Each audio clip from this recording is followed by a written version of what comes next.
அந்த சந்தோஷ் சுப்ரமணியம் படத்துல கிளைமேக்ஸ் தான் ஒண்ணுச்சு. அதை படிக்க எல்லா தப்பையும் நீங்க தான் பண்ணீங்க. எனக்கு ஒரு சின்ன விஷயம் பிடிக்கினா கூட அது எனக்கு பிடிச்சதா நீங்க பண்ணல, நீங்களே உங்க இஷ்டத்துக்கு பண்ணிக்கிட்டீங்க அப்படின்ற மாதிரி அவர் எழுதுனதை படிச்சப்ப அந்த ஃபீல் உண்மைதான். ஆல்மோஸ்ட் நீங்க சந்தோஷ் சுப்ரமணியன் சொன்னதுனால சொல்றேன், அவருடைய லைஃபே வந்துட்டு எப்படி இருந்திருக்குன்னா, அந்த படத்துல வந்துட்டு அவங்க அப்பாவுடைய பிடியில் இருந்திருக்காரு.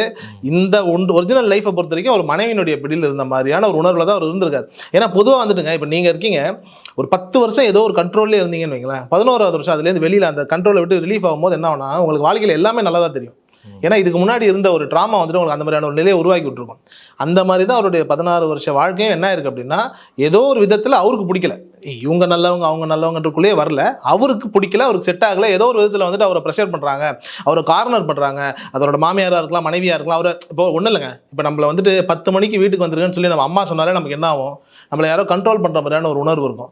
ஹாஸ்டலில் போய் இருக்கும்போது ஜாலியாக இருப்போம், இங்கேருந்து வெளியூரில் போய் தங்கும்போது ஜாலியாக இருப்போம், யாருமே நம்மளை கண்ட்ரோல் பண்ணல. இது நார்மலாக நம்ம தாய், இப்போ நம்ம அவங்க தான் பெற்றாங்க, அவங்களோடவே நம்ம இந்த ஈக்குவேஷனில் தான் இருப்போம். அப்படின்னும் போது ஒரு மனைவியோ இல்லை யாரோ நம்மளோட உறவுன்ற ஒரு நிலையில் வந்துட்டு நம்மளை வந்துட்டு டோட்டலாக 24 ஹவர்ஸும் கைட் பண்ணுறாங்க இல்லை பார்க்குறாங்கன்னு வைங்களேன், நம்மளால் அக்செப்ட் பண்ண முடியாது. ஆரம்பத்தில் நல்லாயிருக்கும், இப்போ ஒரு மனைவியோ இல்லை ஒரு காதலியோ வந்துட்டு நம்மளை வந்துட்டு கேட்குறா, ஏன் அவ கூட பேசுகிற, ஏன் அவளை பார்க்குறேன்னு சொல்லும்போது ஒரு 2-3 மாதம் நல்லாயிருக்கும்.